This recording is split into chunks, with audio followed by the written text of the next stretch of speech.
ልጆችዬ አሁን ደግሞ ወደ እናንተ የሚቀርብላችሁ የሀገሬ ዝግጅታችን ነው። በዛሬ የሀገሬ ዝግጅታችን ስለ ብራና አዘገጃጀት የምናሳያችሁና ልጆችዬ ብራና ምንድነው፣ እንዴት ይዘጋጃል፣ ለምን አገልግሎትስ ይውላል የሚለውን የምናስቃኛችሁና ልጆችዬ ሀገሬን ተከታተለን እንመለስ። ልጆችዬ ስለ ብራና ወረቀት ምታውቃላችሁ? ስለ ብራና አዘገጃጀት ብራና የሚያውቃለ ከእናንተ መሃል ምንድነው ብራና?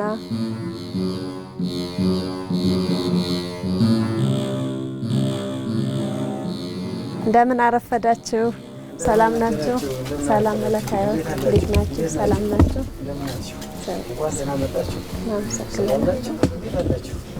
እኛ እንግዲህ የመጣ ነው ከአሚኮ ልጆች ዝግጅት ክፍል ነው ማለት ነው። እነዚህ ህጻናት ስለ ብራና አዘገጃጀት ስለ ብራና ቀለም ምንነት መረጃ የላቸውምና እርስዎ የነገር እንዲያሳዩልን የእርስዎን ዕውቀት ወደ ልጆች ማስተላለፍ እንዲቻል ነው የመጣሁት። መልካም እንኳን ደህና መጣችሁ። እናመሰግናለን። የምንፈልገው ነው እንዲያውም ልጆችን ለማሰልጠን ልጆችን ለማስተማር ማህበር አቋቁመን እየሰራን ስለሆነ የስማ ጽድቅ የብራና ቁም ጽፈት ድጉስና ጥገና ማህበር የሚለው በዚህ በክልሉ ባህልና ቱሪዝም እውቅና ተሰጥቶት እዚህ ቦታ ላይ እየሰራን ስለሆነ እንኳን ደህና መጣችሁ። ኑ እንግባ። እናመሰግናለን። እናመሰግናለን ልጆች። ይሄ ጎራስ ይባላል። ጎራስ ማለት ቆዳ የምንዘፈዝፍበት ነው። ቆዳው የፍየል ቆዳ ነው። የፍየል ቆዳ የተመረጠበት ምክንያት ለጥንካሬ ነው። የበግ ቆዳ ስስ ስለሆነ ጠንካራ አይደለም። የበሬ ቆዳ ደግሞ ንጹህ አይሆንም። የፍየል ቆዳ በዚህ ጎራስ 5 ቀን ይዘፈዝፋል። በዚህ እናርሰዋለን። በዚህ 5 ቀን ከሆነው በእጃችን እያየን ላላ ካለ ከላላ በኋላ በ5ና በ6ኛ ቀኑ እንደ ቆዳው ሁኔታ ያያችሁት ዋጠር ያለ በዚያ ተዋጥሮ ይላጫል። ጎራሱ ይሄ የቦታ ችግር ስለገጠመን ነው እንጂ በዚህ አይደለም መዘፈፍ ያለበት። ቦታ ቢኖርም በገንዳ ነው። ገንዳ ይዘጋጅለታል። ውሃው እንዲፈስ እያደረገ በሁለት ቀን ውሃው እየተቀየረ ነበር የሚሰራው። አሁን ይሄ እየበሰበሰ ነው፣ ሊወጣ ነው። ደርሷል። አሁን ይሄ ይወጠራል። ይሄ ሽታው እንደነገርኳችሁ መፋሰሻ ስለሌለው ገንዳ ስላልሆነ በሆነች ነገር ስለታቆረ ይሄ ነው የሚሸጠው እንጂ በገንዳ ነው የሚዘፈዘፈው። ውሃው በየሁለት ቀኑ ይቀየርበታል፣ ይፈሳል። በዚያ መልኩ ነው የሚሰራ። እሺ ልጆች እንዳትፈሩ፣ እንዳትጸየፉ። ይሄንን በ5ና በ6ኛ ቀኑ ወጥረን አጥበን ቀጽፈን አስምረን ጽፈን ጠርዘን ደጉሰን መጽሐፍ ይባላል። ይሄ መጽሐፍ የሀገር ሀብት የሀገር ቅርስ ለትውልድ የሚተላለፍ 700-800 ዓመት የሚቆይ ሀብታችን የኛ የኢትዮጵያውያን ሀብታችን ታሪካችን ነው። ገመድ ለበቅ እየገባ ይሄ ብረት ነው ተሽቦ ነገሩ ምንድነው? የብረት ውጤት ነው። በእንጨት ይደረጋል። በዚህ ነው የምታዩት ነገር ይወጠራል። ከተወጠረ በኋላ ይሄኛው በፀሐይ ይደረቃል። ከዚህ ከተላጨና ከታጠበ በኋላ ግን ፀሐይ አያየውም፣ ጥላ ስር ነው የሚደርቀው። ይህ ከደረቀ በኋላ እንደምታዩት እንደዚህ አድርጎ መላጨት ነው። ይሄን ላጭቶ ሰግላጡን ካወጡ በኋላ በዚህም ይታጠባል፣ በዚህም ይታጠባል፣ በውስጡም ይታጠባል። በውስጡም በውጩም ታጥቦ ከጥላ ላይ ነው ዛፍ ስር ነው የሚደረገው። በነፋስ ይደርቃል። በነፋስ ከደረቀ በኋላ በሚፈለገው የቅጽ አይነት ቀጽሎ ቅድም እንደነገርኳችሁ እያሰመሩ መጻፍ ነው። ስለዚህ ይሄ አወጣጥ እንደዚህ ነው። ልጆች ያያችሁን ከቆዳው በኋላ የሚወጣውን አያችሁት? ከፀጉሩ በኋላ እንዲህ አይነት ነገር ወጥቶ በደንብ ነጭ ሲሆን ከስር ያለው ነገር ሲለቅ ነው የሚታጠብ እና በዚህ ልክ ነው።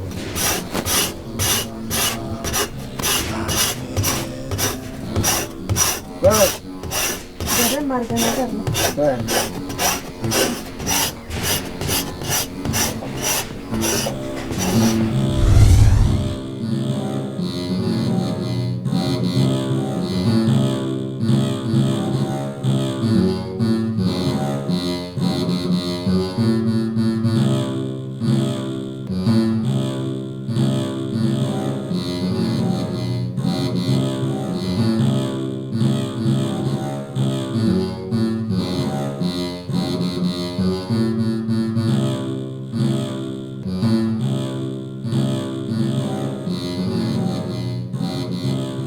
አሁን ይሄ እንግዲህ ጥቁር ቀለም ነው። ይሄ ጥቁር ቀለም እንዲህ እየታሸ ነው የሚወጣው። ይሄ እንደምታዩት አሁን ጥቁር ነው።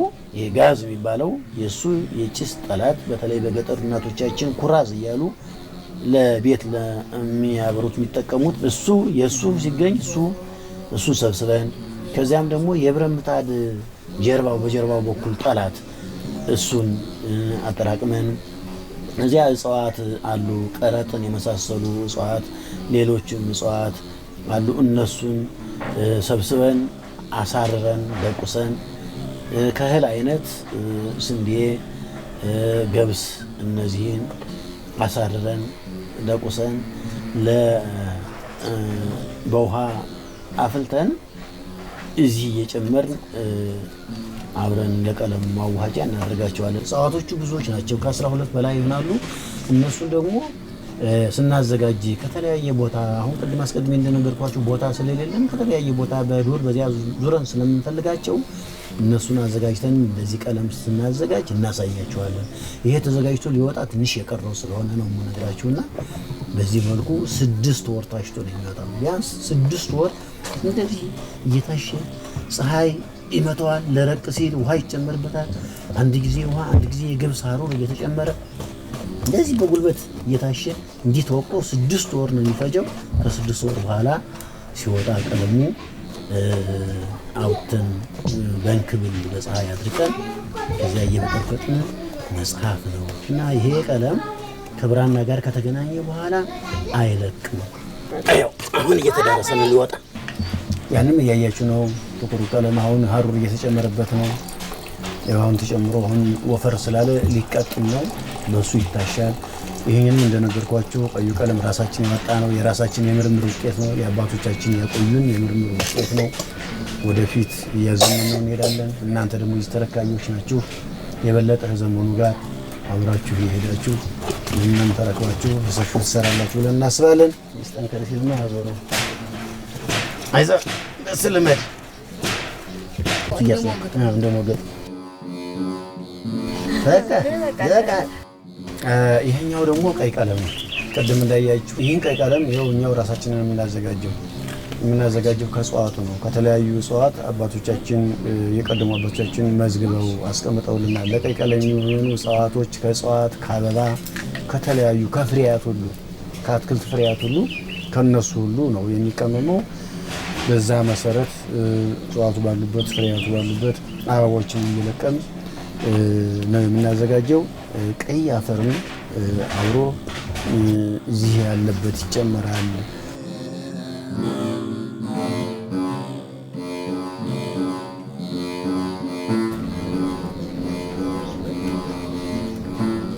ያያችሁ ነው።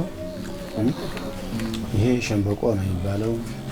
በመካከሏ ላይ ተሰንጥቃለች። እንደዚህ ካልተሰነጠቀ ቀለም አይወርድም፣ ቀለሙም አይቆጥበውም። ከተሰነጠቀች ግን አንደኛ ቀለሙ ይወርዳል፣ ቀለሙን ደግሞ ቆጥቦ ነው ዝግፍ እንዳይል። ስለዚህ ደግሞ ይሄ ብዕር ይባላል። ብዕር ማለት መጻፊያ ማለት ነው። ይችኛዋ ይኸው ትንሽ ቀጠን ብላለች። አሁን ይችኛዋንም ትንሽ ጠፈቅ አድርጎ ከዚህ በኋላ ማቆረጥ ነው እና አንዱ የቀይ ብር ነው የሚሆነው፣ አንዱ ደግሞ የጥቁር፣ አንዱ የቀይ ቀለም፣ አንዱ የጥቁር ቀለም እናደርግና በኋላ ይሄ ምንድነው ይባላል ያልኳችሁ? ብዕር ይባላል። ብዕር ማለት መጻፊያ ማለት ነው። እንደዚህ አድርገን አሁን ልትቆረጥ ነው። በደንብ ተመልከቱ። አሁን ልቆርጣት ነው። ቅድም እንደነገርኳችሁ ይኸው ገደም ተረጋም ተቆረጠች።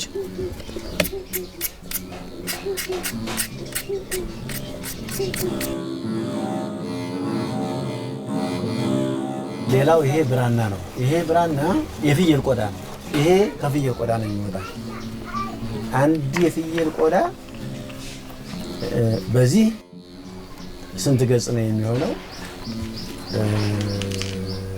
8 ይሆናል። 8 ገጽ በዚህ በምታዩት 8 ገጽ በገጽ 1 2 ገጽ የሚባለው ይሄን ያህል 8 ገጽ አንድ የፍየል ቆዳ በዚህ 8 ገጽ ይሆናል። ይሄ የምታዩት ቅድም ያያችሁት ብራና ተቀጽቶ አሁን ሊጻፍ ተሰምሮ ሊጻፍ ነው። የሚሰመረው ቅድም እንደነገርኳችሁ በዚህ ነው። እሺ ይወጋል፣ እዚህ ይወጋል፣ በዚህ እንደዚህ ይሰመራል። እዚህ በኋላ ይሄንን አዘጋጅቶ መጽሐፍ ነው አስነው የብራናውን ንጽህና አያችሁ። ቅድም ተዘፍዝፎን አያችሁት። አሁን ደግሞ ወጥቶ ስታዩት ምን ይመስላል? እስኪ አስተያየት ሰጡ። ምን ትላላችሁ?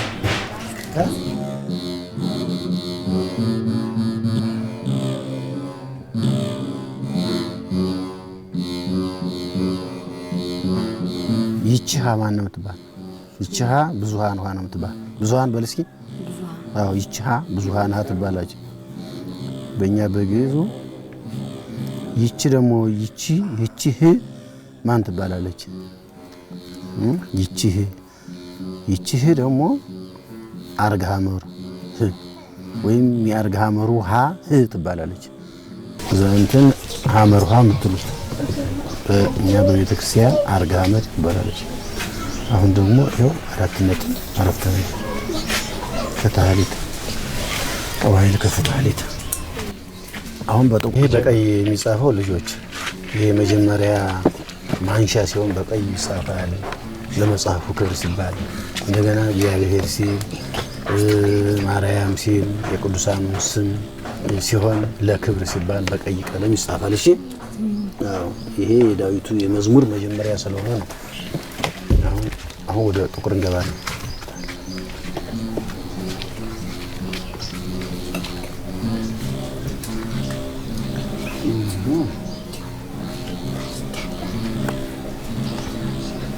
በደንብ ይታያችኋል።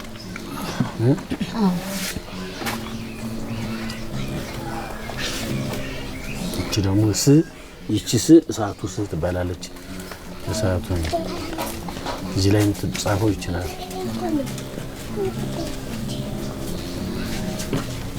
ይቺ ደግሞ አይኑ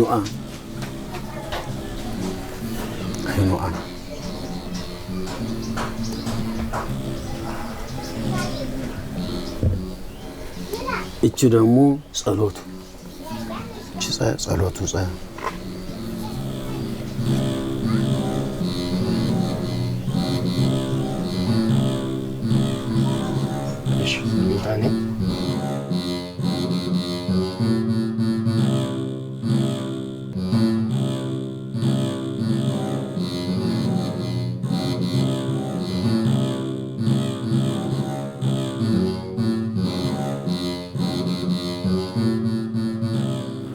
በጣም ያምራል አይደል?